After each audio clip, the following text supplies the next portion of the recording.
How do you position and promote your creative work while you're building?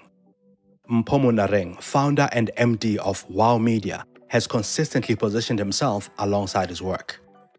We talk about how this strategy has led to business and personal growth.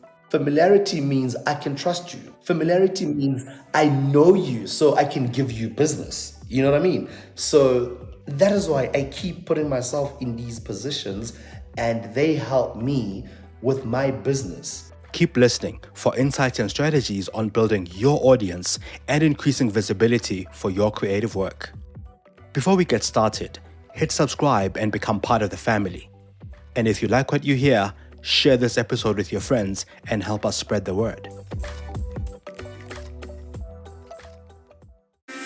Welcome to the Lead Creative Podcast, where we talk to creative industry leaders, influencers, and brands. We discuss the strategies that influence brand thinking and shape industries. Thought leaders and heads of agencies let us in on some of their thinking and insights.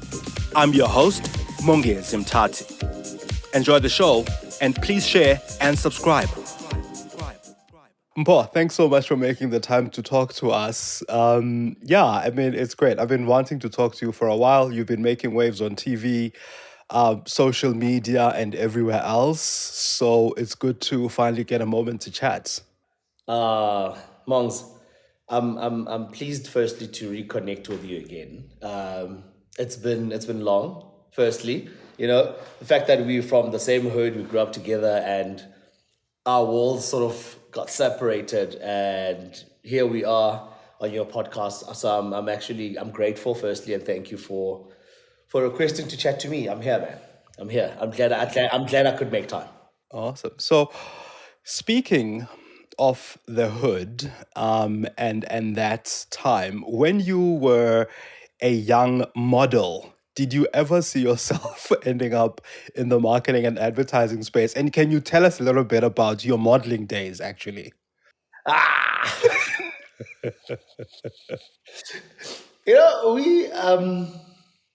we from those days, bro, where our parents believed so much into modeling. You have to be a modeler. Though I'm not firstly built like a model. Chubby. Well, growing up, I was chubby, short, but mother insisted, would yeah, going there, and to them maybe it seemed as a way through a good life. I don't know, but I'm a mama's boy first and foremost. So she dressed me. She told me where to go. She still kind of dictates till this day, and now I mean I allow it. But yeah, then it was my mother just taking me everywhere, my friend. I'm not gonna lie. How I was dressed and how I'm gonna conduct myself. It was just purely my mom. Yeah. I suppose being here now with the advantage of being able to look back and look at how, life has unfolded, those instances, those times of being in public definitely helped you in building your confidence because you are in the spotlight a lot more now. You're in the public a lot more now. Just just to start off with sort of, your pursuits in the creative industry and the journey, are there any advertising or marketing trends that you're following closely at the moment that you're finding really interesting in the industry? Um. So so marketing will forever be changing, right? Um. What what is currently trending is the space that we find ourselves in. Marketing will always be there. Things will always be. So market isn't there isn't a term that says marketing is trending. No, marketing will be there. You know, what is trending is the times and spaces marketing finds itself in. So at the moment, TikTok is big, you know so it's those platforms that are making waves. You know what I mean? It's those platforms that are making waves. So TikTok is a space that not only propels your brand when it comes to marketing, but it has given a voice to everyone. Entrepreneurship, um, whether you're selling your brand, whether you're a fashionista, whether you're a makeup artist. So everyone now has a voice, and when they're promoting themselves or their brand, that is part of marketing. So marketing is there all the time. You know what I mean? All the time. So I'm looking at TikTok at the moment, making really some big waves. Um, yeah, all the other platforms are just, they're there. But the one thing about TikTok, the video, and that video content, so I know a lot of people, the youth, or a lot of people are lazy to read. So video is just easy, it gets there quicker. And the viewership, you can have, firstly, you have your market, your pool of people, and you could have viewerships even more than an ad that's flighted on TV. That's where we are right now. That is where we are right now. So yeah, that definitely, I'm looking at TikTok. It's a powerful tool. TikTok is an interesting one. I mean, we spoke to TikTok a couple of episodes ago in our last season, and they're saying exactly what you were saying: the explosion of video, the explosion of views and viewership. And what I've been seeing a lot more on TikTok more than on other platforms is probably because of the algorithm. Admittedly, is this explosion of sort of African language content, or at least South African content, in my space. Now, in the spaces that you work in, with the kinds of brands that you work with as Wow Media, of course, by and large, brands want to reach out to audiences that are local to where they are. South Africa in the main, if you're in South Africa or New York or London, wherever you may be as a marketer, how do you manage or balance this, the fact that by and large, your audience may be anywhere in the world, but you're trying to reach an audience in South Africa, because sometimes when content blows up, it spreads across the world, getting out of the region that you're trying to reach audiences. And have you found a balance for that? So there are two ways, right? And first, the language. If we put in a video art and we are targeting South Africans, the language will direct to the right audience, right? So we know exactly who we're communicating with. Exactly. Whether the video is too cool that it makes it outside of South Africa, then that is a positive, you know. But it's then how they're going to how the people outside are going to reach it that might just turn it the other way. So first and foremost, if your target is reached and you can communicate with, and how you've communicated and they understand your communication to them, whatever happens outside, listen. You know what I mean? It's out of your control, and that's where social media is right now. That you could post something hoping for the one thing, Gandhi. Something It, it, completely it different gets totally happens flipped. when you start hitting communities. Yeah. Exactly. Brands find themselves where they get into trouble where they try doing a certain thing a certain way and not relating properly to the market, and then the market responds in a different way. Typical example will remember the I don't know if you know about the Spatro thing that just happened now recently. Yeah. With the fast food bread, with the fast food outlet. Yeah. Yeah. The it was the KFC, right? KFC. The Yes. KFC's Spatro. Good idea, bad execution. You know what I mean? Totally great idea. And also what people had done outside of, I mean, Romeo had done a similar concept, you know? And I don't know if KFC saw it or not. Listen, I wasn't there. But great, they implemented this Patro activation in Pretoria. So Kota, lingo wise, I think as a South Africa, you know what Gota is. Yes. Sparkle is a Pretoria thing. So also they did right by going Sparkle, you know? The influences again that you bring there will dictate the movement of your campaign, you Yeah. know? How then it was brought on social media. It had a different twist, how people perceived it and were interacting with the whole Sparkle thing. So it literally flipped, you know. Yes. And what was the flip? And I think I'd like us to unpack that, because some people might not have seen it. I'm seeing a lot less of it in my timeline. I'm not sure what's kind of happening with that campaign. So what was the twist? And that's the thing I'm saying about a brand trying to do something and people receiving it how they receive it. You could Twitter firstly is a different space, is a beast on its own, you know. You could have a good idea. You could definitely have a good idea, but people will choose to receive whatever you are giving to them, you know. And I mean, on Twitter there are influencers, Yes. you know, just like any other world.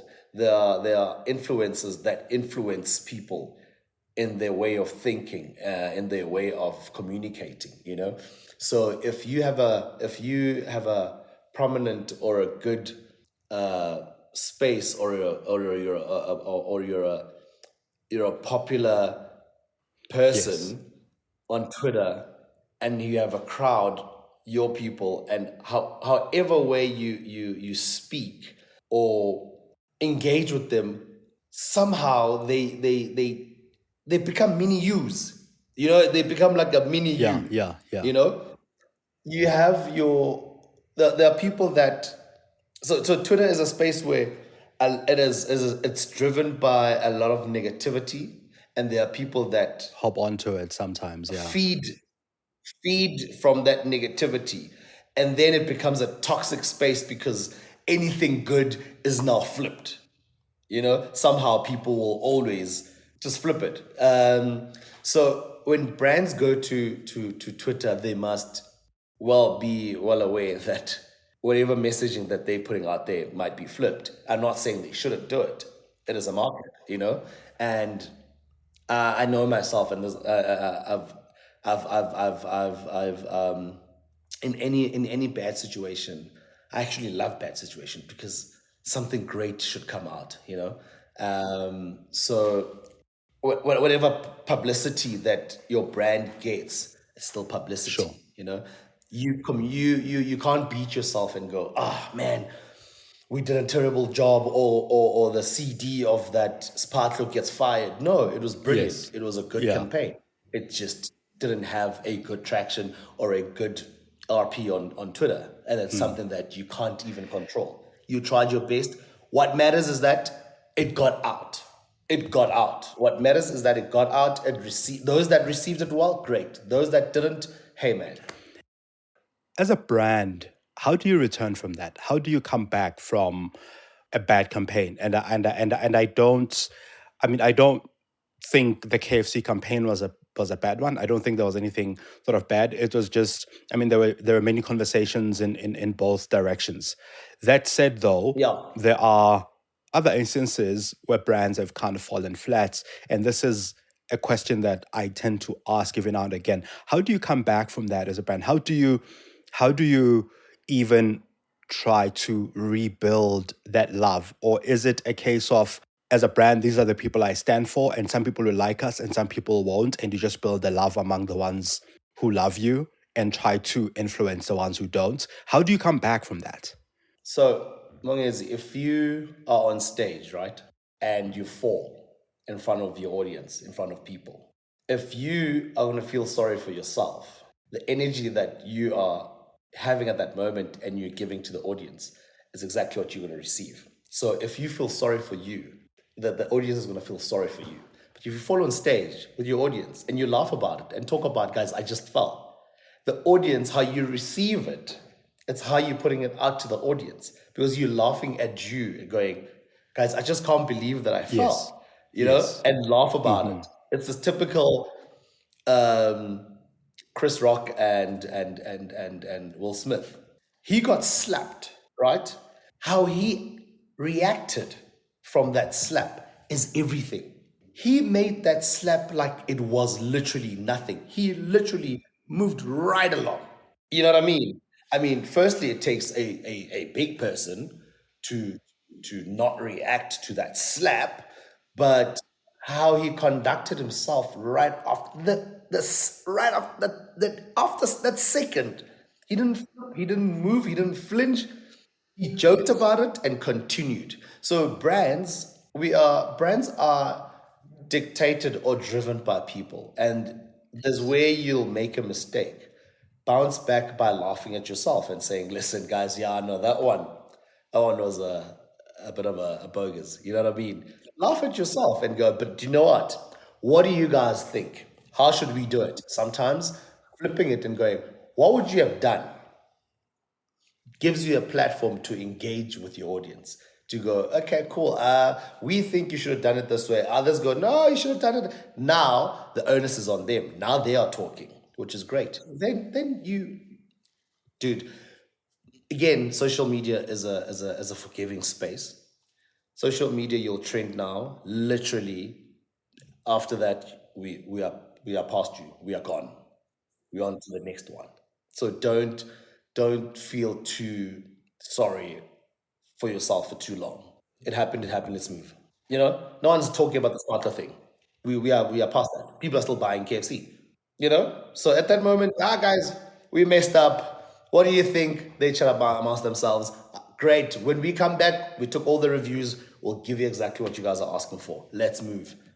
Don't linger too long. Yeah. So I'm getting the sense that brands should almost, when something wrong or bad has happened, they should own up to it, almost laugh at themselves, include their community, involve their community, and go back to kind of engaging rather than hiding in that moment. While sticking with this idea of, I suppose, digital and what's happening, things that are trending, have you found any uses for AI in your workflow, your creative process?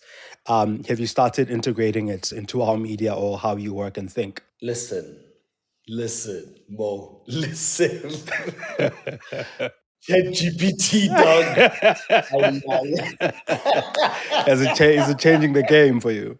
My man, it has changed my game. Sure. It has changed my game, literally. Um, so we from the old school. We put presentations together. We try to be a master of everything. Good English here, presentation flow here. You know, graphics make it look pretty, all that stuff. And we live in a world where now conveniency sells. If you're gonna think conveniency. What's the one thing you can think of or innovate that will bring convenience to people? You know what I mean? So ChatGPT in my world, how I write, how I structurally put a presentation together, it has helped me a lot. As far as emails, also, I'm not gonna lie, Mo. As far as emails, so at times you wanna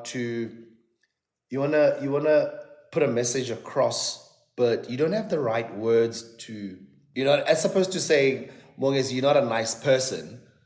I could literally go to ChatGPT and write, please rewrite the sentence. Monges, you're not a nice person. It will write it in a way that means exactly that, but euphemize Yes. it. You know what I mean? But It'll then be, this brings us to the challenge of ChatGPT of the inaccuracy, because yeah. it would be inaccurate because I'm a great person, right? So how do you No, if I'm no, you're a stunning person. Listen, you're a stunning person.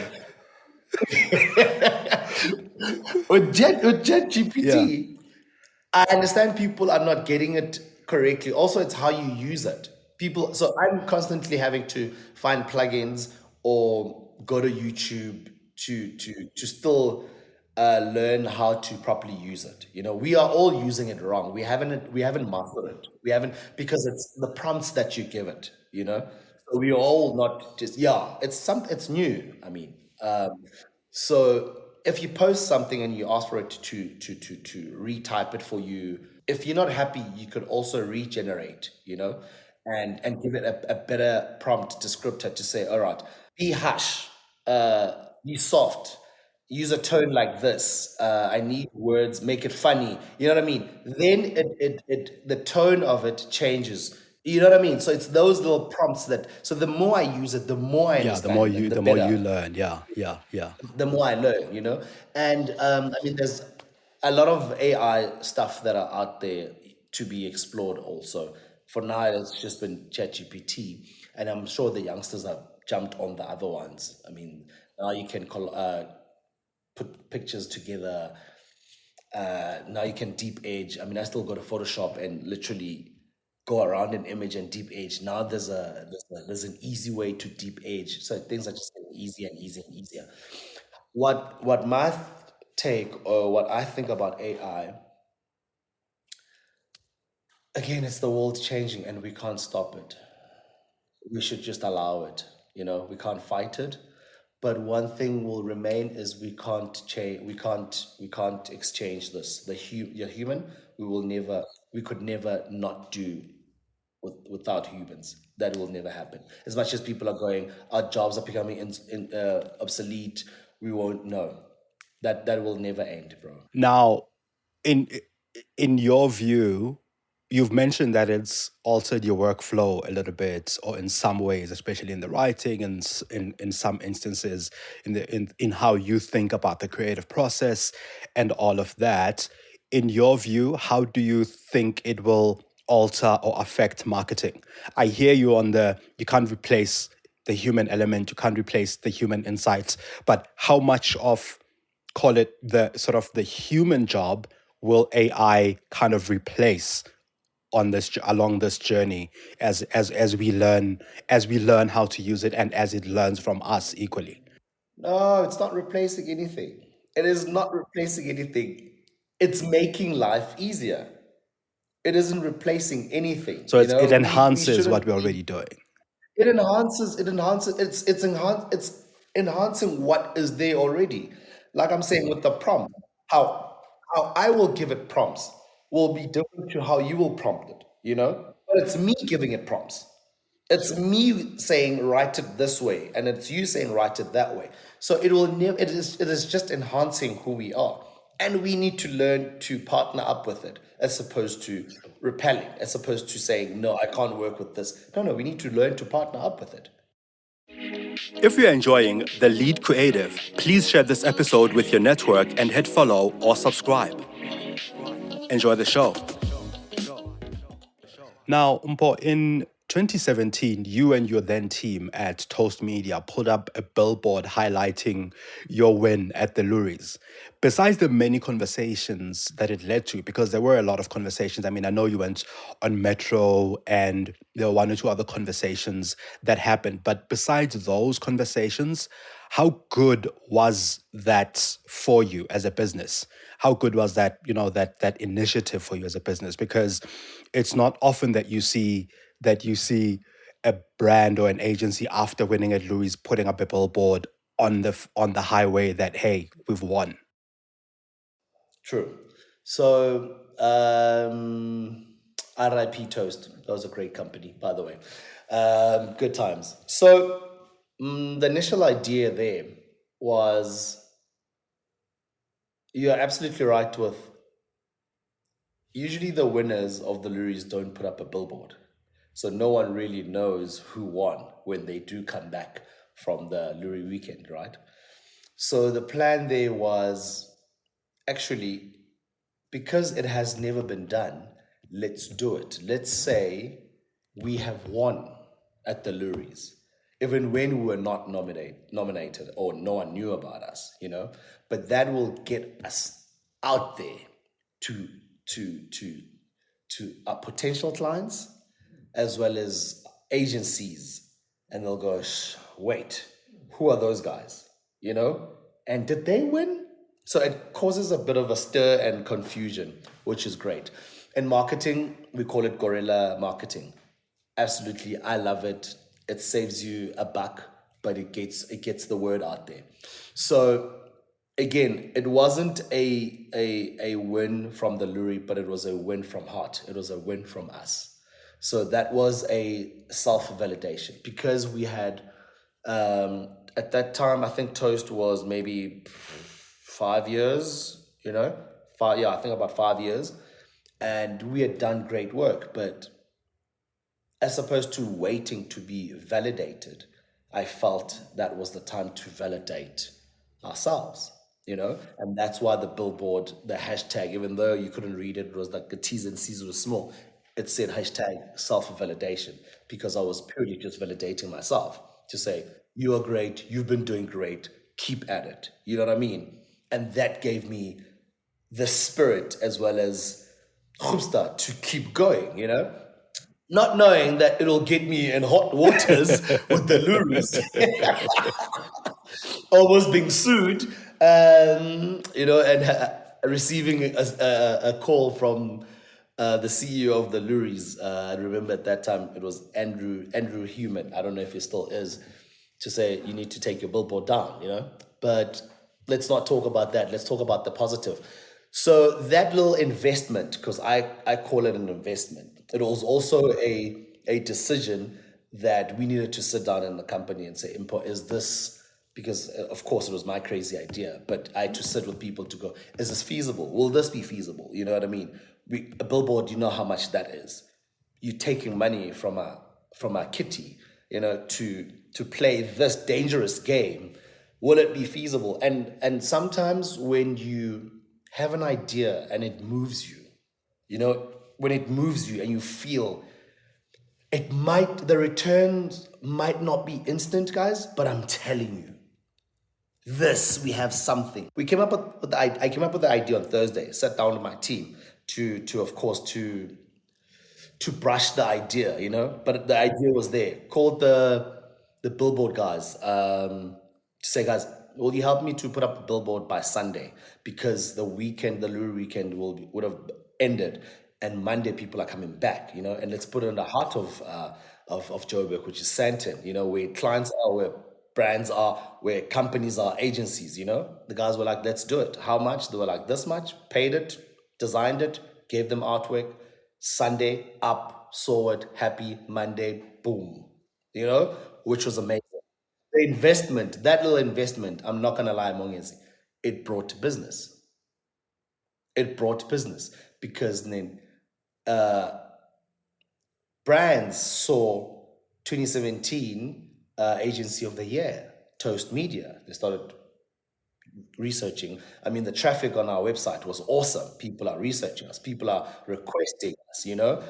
Not that they've done their homework because it says you're the best. And because we had put ourselves to say we are the best, then they believe that you're the best, and they want to work with the best. And got calls from Mo Flavor, Metro interviews, so and so, people retweeted it.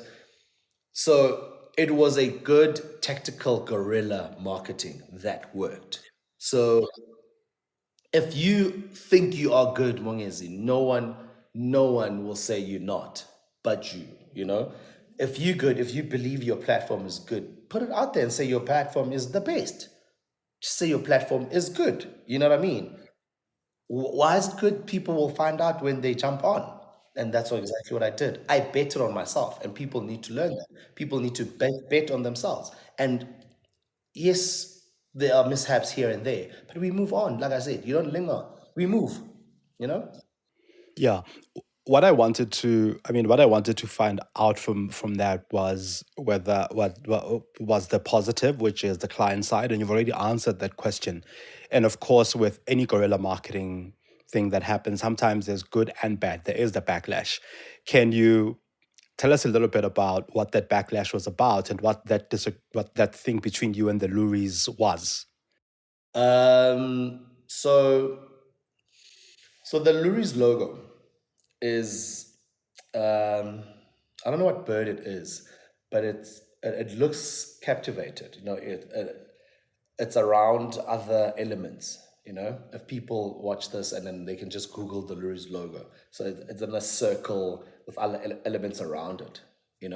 I don't know what bird it is. It's a Lurie. So It's a luri. Is Yeah. there a bird called a luri? Yeah. I don't even know. Listen to that. I don't even know. You know, good. We learn every day. So my bird, I saw that as a bird that isn't free, a bird that's captivated. You know, so my logo, or rather the luri logo, I'd broken it to pieces, and the bird was flying. You know, so that was my representation of I Jeez. am Okay. free. Yeah. You know what I Yeah. mean? So that billboard, I'd thought about it. I'd really thought about it. You know, the backlash was you've used our logo, but I was like, I know I didn't use your logo, guys. Look at your bird. Your bird is it's Yeah. caged. Sad your bird is caged. My bird is Mm. flying.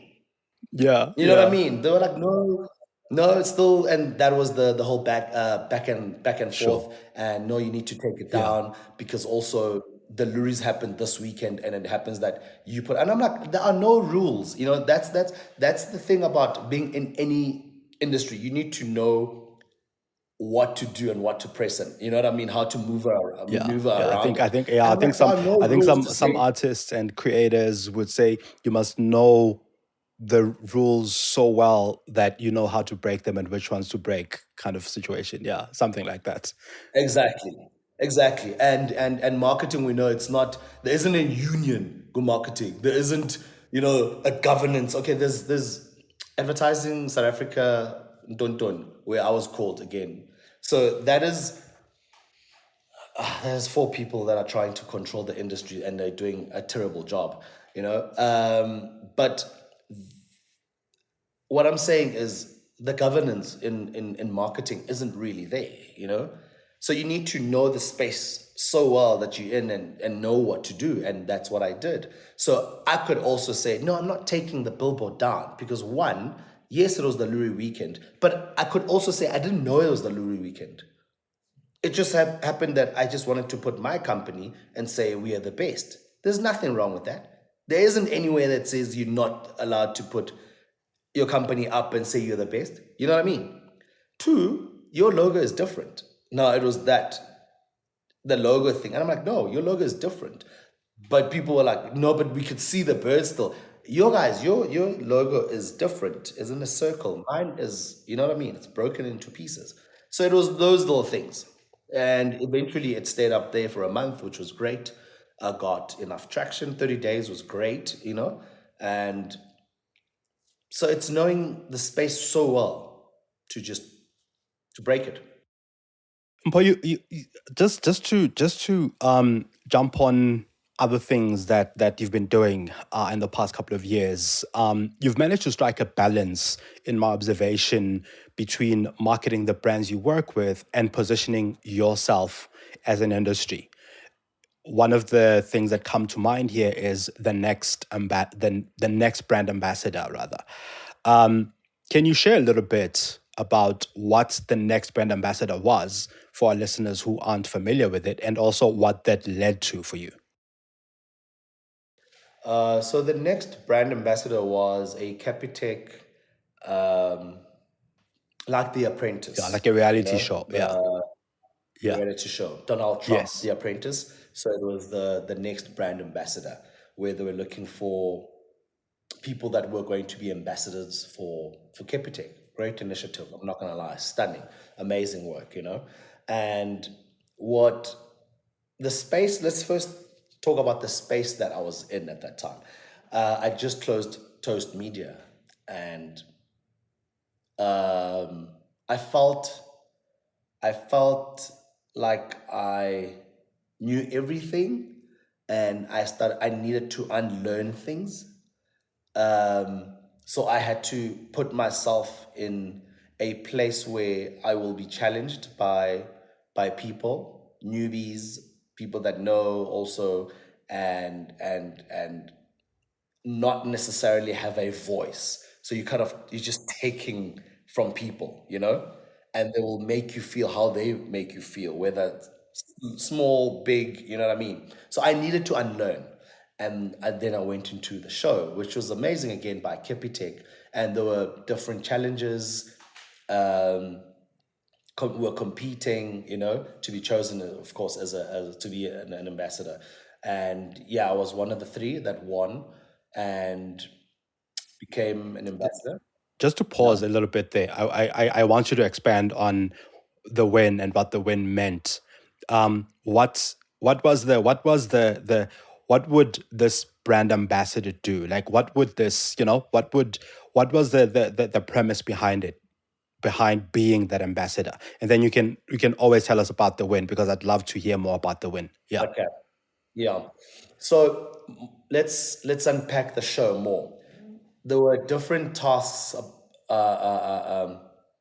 that were given that were marketing related, and interpersonal skills, and a combination of attributes, if I can put it that way. So again, when I say I had to unlearn how not to be a leader at times. I had to learn to be a leader. I had to learn to listen. I had to learn when to pull back, because I'd ran Toast Media for a decade. I've been leading.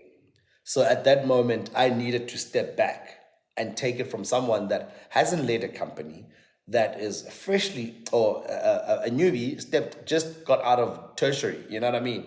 And they leading a project. I had to learn to back them up, to help them, which was an amazing experience, Um, so what that meant was, should you win, you were going to represent Capitec outside, whether on the activations, to give talks at schools, where the certain events that they partner up, you would be the person that shows up and respectably present yourself, as well as represent the brand, So that's exactly what they were looking for, and someone that with marketing could upsell, Um, and I must say, I had all the right qualities coming there, but I still needed to go through that process, which I was very, very happy about. It was challenging at being in it, but I needed it. I needed it so much, Mongizi, that um, it gave me, it introduced me to a fresh perspective, a new leadership style, and care for people. I needed to learn that also, that at the end of the day, we are all people. I needed, and yes, we all should know of our positions. We all have qualities that make a great leader, There are those that are leaders, and there are those that are followers. Just know who you are, so you are good at that position, So then ultimately won the competition and partnered up with Capitec. So it was a year contract. When they wanted to extend the contract, I refused. Not that because I didn't believe in them, because I then wanted to go back to being on my own again, You had learned what you and that what is you what I wanted know. to do. Yeah, what you wanted to. Yeah. That is what I know. That is what I've been doing all my life. I've been under me, and I prefer partnering with people as opposed to being under someone. And what it meant for me, I had I took the opportunity, then I was going to move to Stellenbosch, which I wasn't up for the challenge. It meant then I have to leave Joburg, my family, the contacts that I've built this side. Not that I'm scared of Stellenbosch, but it's sort of like starting all over. But yeah, but then it gave birth to Wow Media. Wow Media was already there on paper. I wasn't practicing. I was just waiting for the right opportunity. And then when the contract ended, I then migrated to Wow Media, and yeah. If you're enjoying The Lead Creative, please share this episode with your network and hit follow or subscribe. Enjoy the show. For an outsider, Mpho, looking in, at those kinds of initiatives, at the competition, at the win, and seeing what unfolded thereafter, right, for the winners. There appears to be a shift in perceptions, or at least there appears to be a shift in your life, in your business, and in those kinds of spaces that you play in. How did that win and that competition move the needle for you, for Wow Media, for the kinds of clients that you gained access to, for the kinds of conversations that you were then able to be part of following the competition? Mo, so one, I knew the competition will be televised, right? That is a powerful medium also. And that is why if you look back to the episodes, I was well presented. I'd be dressed in a suit on every episode, Unlike today. How, unlike, it's a Saturday. Sure. It's a Saturday. Forgive me. Yeah, yeah. you know so everything was strategic, how I presented myself, how I showed my skills. I knew that certain brands or clients would also be watching, and therefore I'd also post on my LinkedIn where professionals are, located, lack of a better word. So that is to and I keep telling my boy, I'm not gonna say his name, but he's a popular actress, and his social media is he doesn't post, he does, and I keep telling him that the out of sight, out of mind, you should be doing so much, but because you're not posting, you're not out there, brands are not going to remember you. People are not going to remember you, And I fear that because I'm an entrepreneur. I cannot be forgotten when among is. You know what I mean? I cannot be forgotten. So I will always try to reinvent myself. I will always try to remind you that there is Mpho.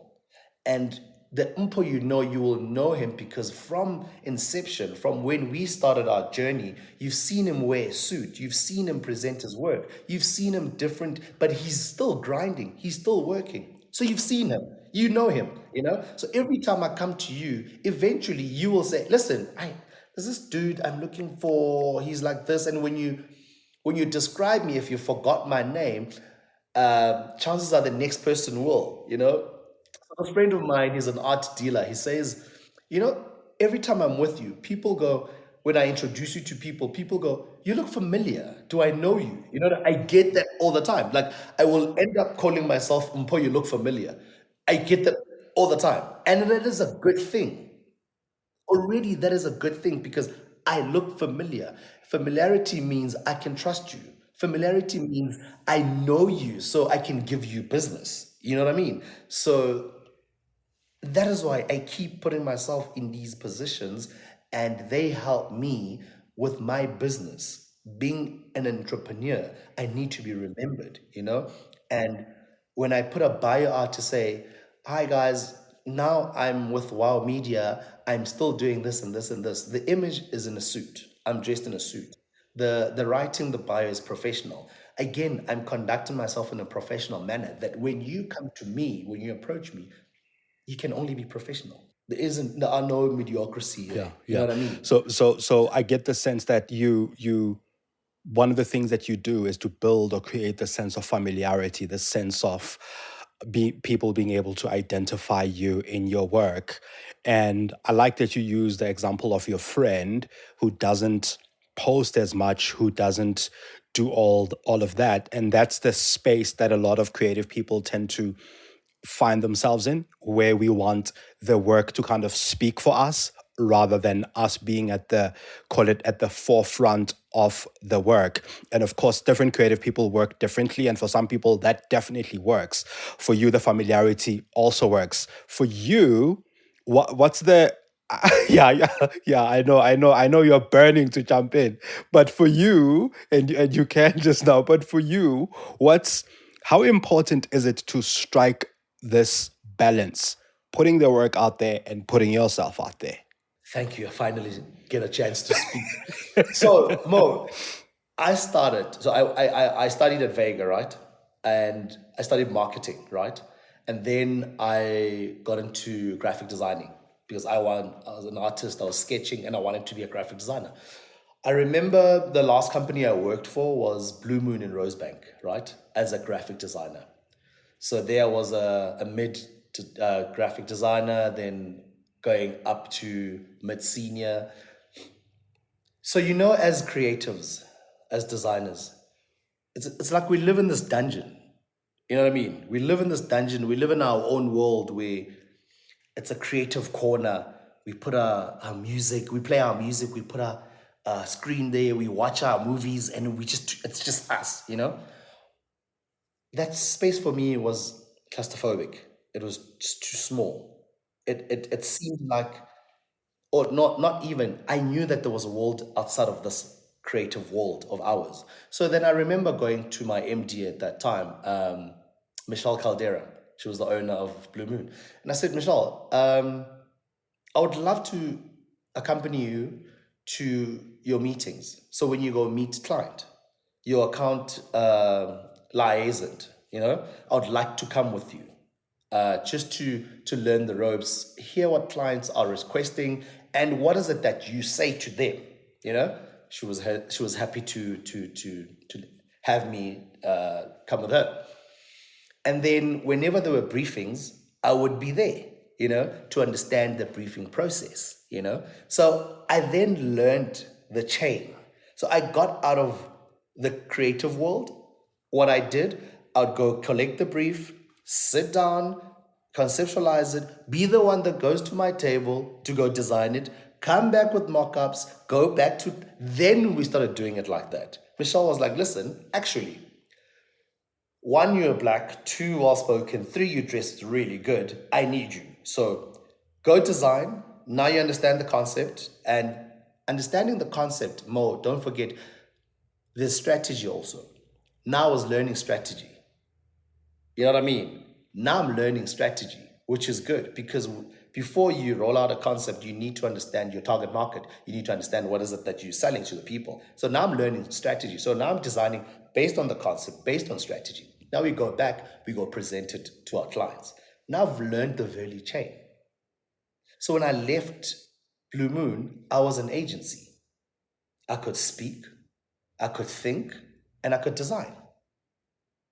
That process, I was doing it all myself. That is what I'm doing till date, So I've cut out the account exec client service. I've cut out, not really, okay, not that I've literally cut them out, but I can play this role, I can play that role, and I can play that role. And by the time it comes to you, it is a functional, professional mock-up or design or presentation, So ultimately what I'm saying is that you can't be in that world and not know it well again.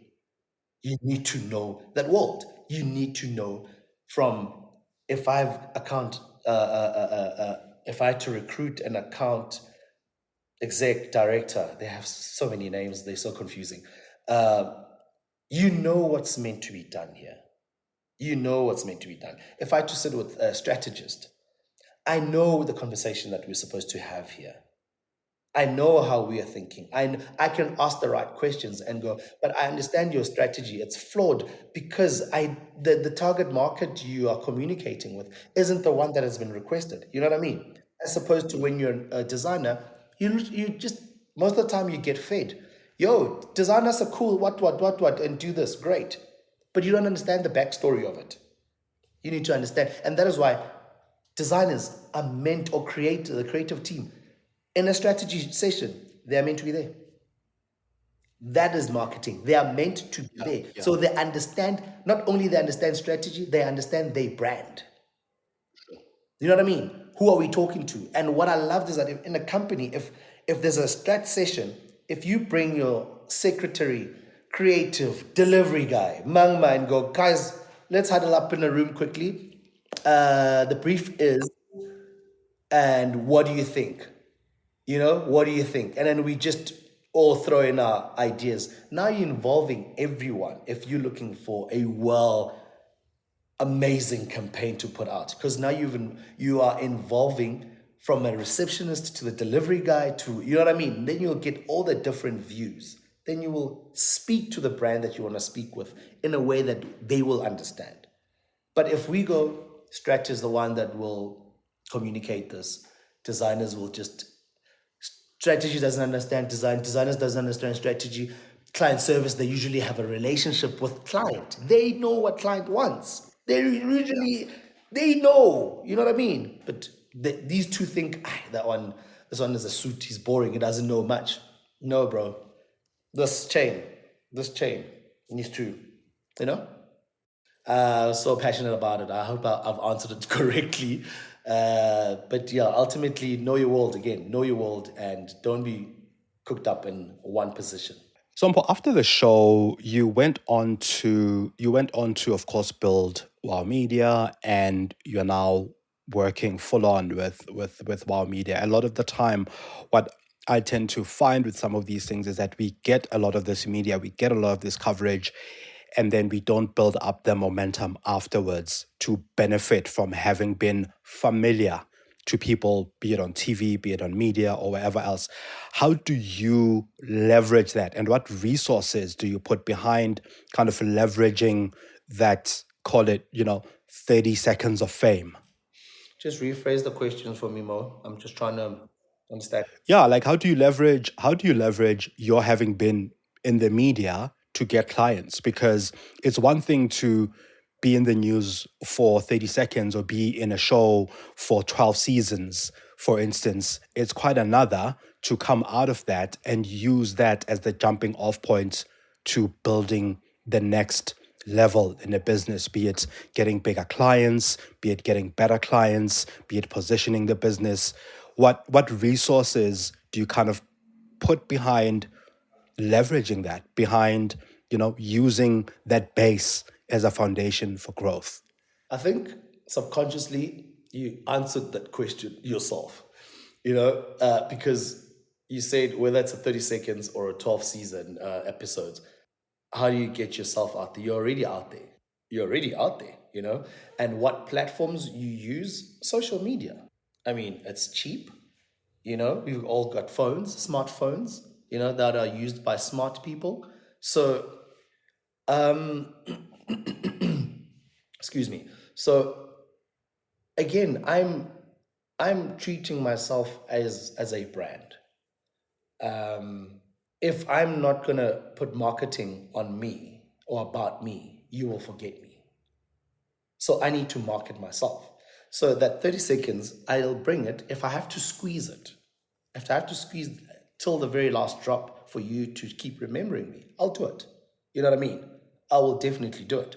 So um, my my journey in marketing, Mo, and this is now where it gets.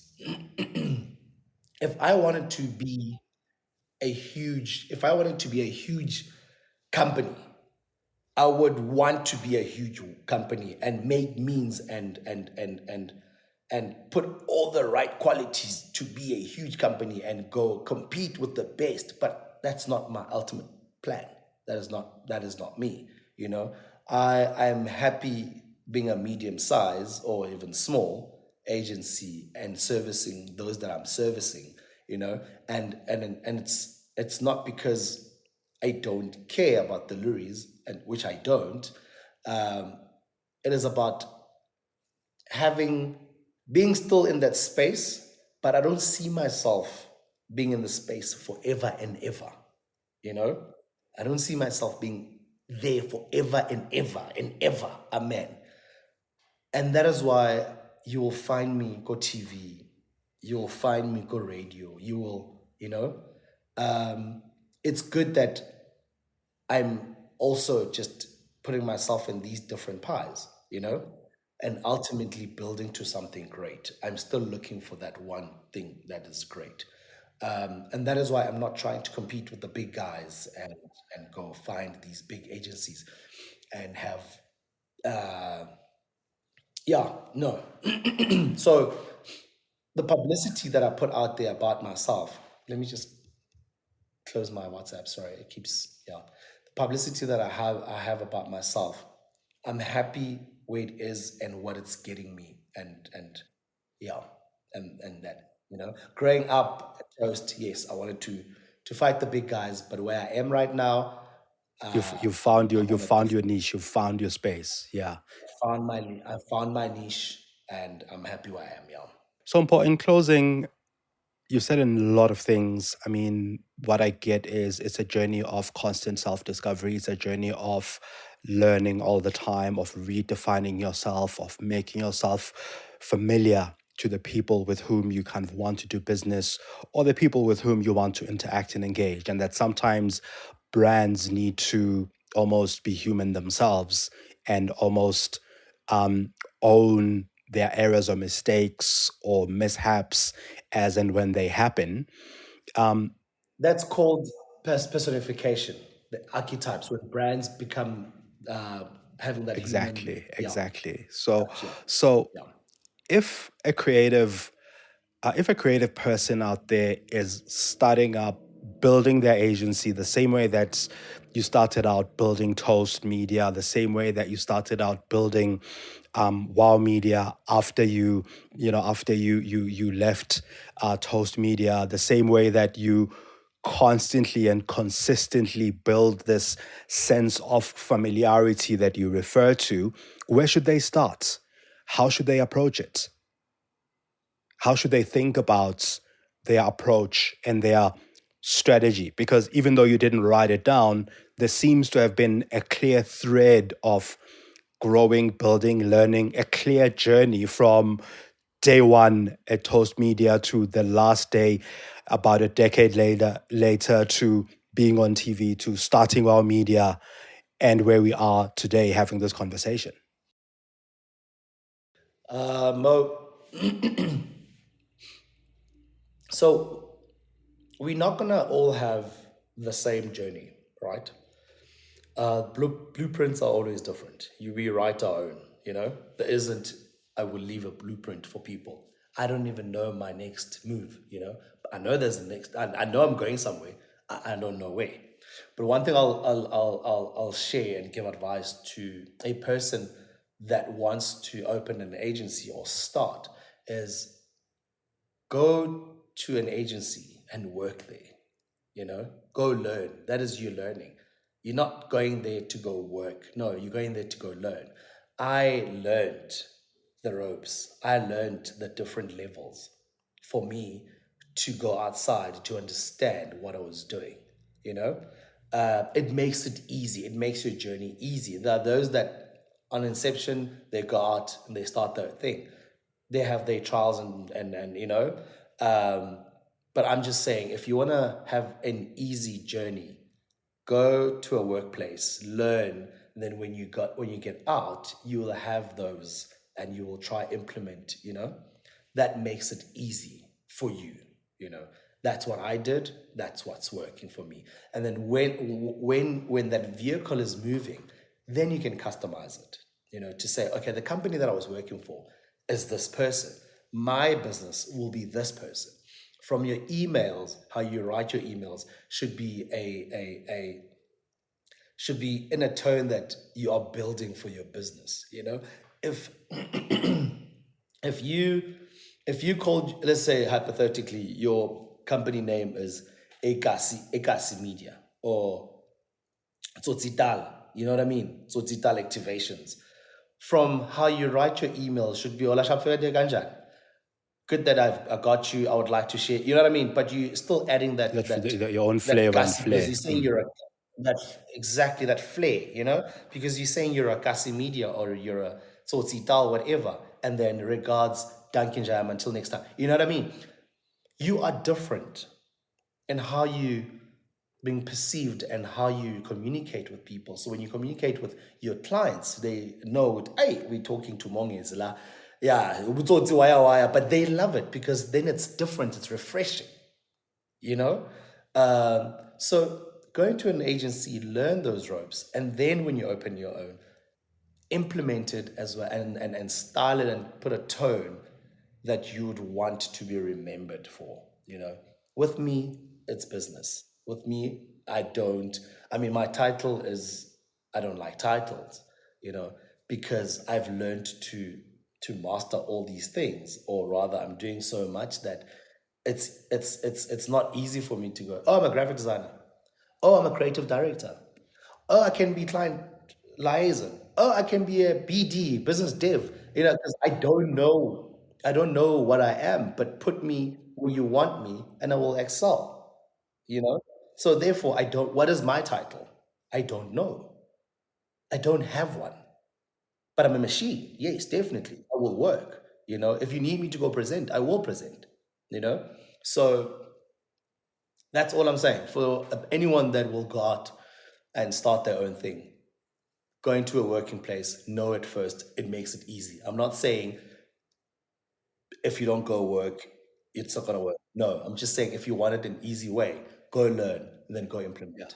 That's all. Mpho, thanks. I think we ended off almost at the place that we started, which is where you were saying learn the rules in order to master them and make them your own. And break them. Thank you for listening to The Lead Creative. Did you get one insight that's worth sharing from this episode? Please share it with your network or your friends. Pop me some of your ideas and innovative finds on Twitter on @Mongezi. This podcast is available on Spotify, Stitcher, Apple, Google, or wherever you listen to your podcasts. You can also find me on mongezi.com.